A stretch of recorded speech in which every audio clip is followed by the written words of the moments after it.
In this video, I'm going to read all of the text on the page with just a few extra details in case you prefer to listen to the text while you read.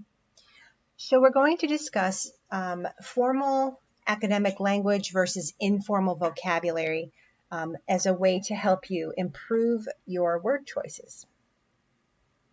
Starting with the introduction. In college classes, formal academic writing is frequently required for writing assignments like essays, paragraphs, summaries, and short answers on quizzes. When academic language is used, the reader may take what you say more seriously because academic language is more specific, which leads to more accuracy.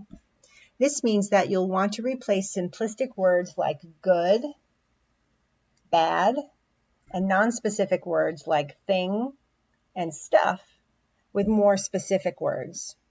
For example, there's two sentences here. In the first one, we have informal language. A good thing about widening the sidewalks is that pedestrian traffic can increase. So a good thing is considered informal language. A more academic way to say this would be a positive effect of widening the sidewalks is that pedestrian traffic can increase. Here's another example of how we can choose words and phrases in our writing that are more academic. The sentences are synonymous in meaning they have the same meaning, but the second one uses more formal language. So the no sentence would be, usually you won't get hurt if you don't fool around. So that's informal. A more formal sentence would be, in most cases, an individual will avoid injuries if he or she is careful.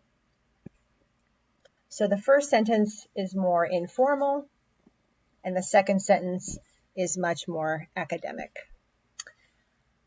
While it's important to use formal academic language, be careful not to take this to mean that you need to use big words or fancy language to sound smart. Ultimately, the goal of academic writing is clear, accurate writing. So don't add academic language because it sounds fancy. Use it because it helps make your readers understand precisely what you are saying. So let's look at making better word and phrase choices. The table below shows informal words on the left side and formal, more academic versions of those words on the right side. Focus on using the formal language on the right.